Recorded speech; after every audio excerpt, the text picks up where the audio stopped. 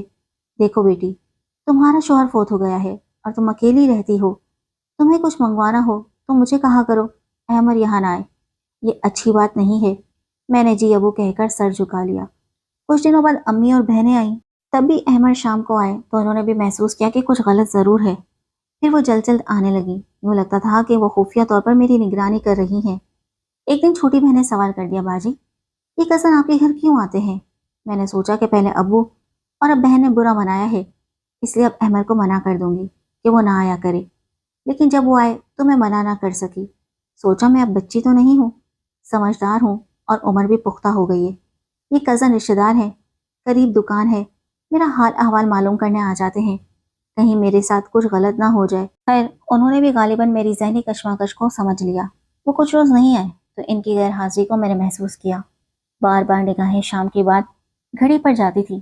بچے الگ کہتے، انکل نہیں آئے، انکل کیوں نہیں آتے؟ آخر بڑا بیٹا خود اسٹور پر گیا اور پوچھا، انکل آپ کیوں نہیں آتے؟ ہم بہت بور ہوتے ہیں۔ یوں چند دن کی غیر حاضری کے بعد وہ آئے تو بے اختیار میں نے پوچھا، اتنے دن آپ کہاں غائب رہے؟ میرے ان الفاظ نے میرے دل کا حال کھول دیا، بلکہ جلدی پر تیل کا کام کیا۔ آج میں بھی ان کے ساتھ اسی کمرے میں بیٹھ گئی، حالانکہ پہلے صرف بچے بیٹھتے تھے۔ وہ بیوی کی شکایت کرنے لگے، کہا جی نہیں چاہتا کہ اس پوہڑ عورت کی طرف جاؤں جو گھر کو صاف نہیں رکھتی۔ ادھر تم خود صاف ستھری ہو، گھر اور بچے بھی صاف ستھرے رکھتی ہو، تو تمہارے گھر میں قدم رکھتے ہی سکون کا احساس ہوتا ہے۔ واقعی جس گھر میں سلیقہ مند عورت ہو وہ جنت سے کم نہیں۔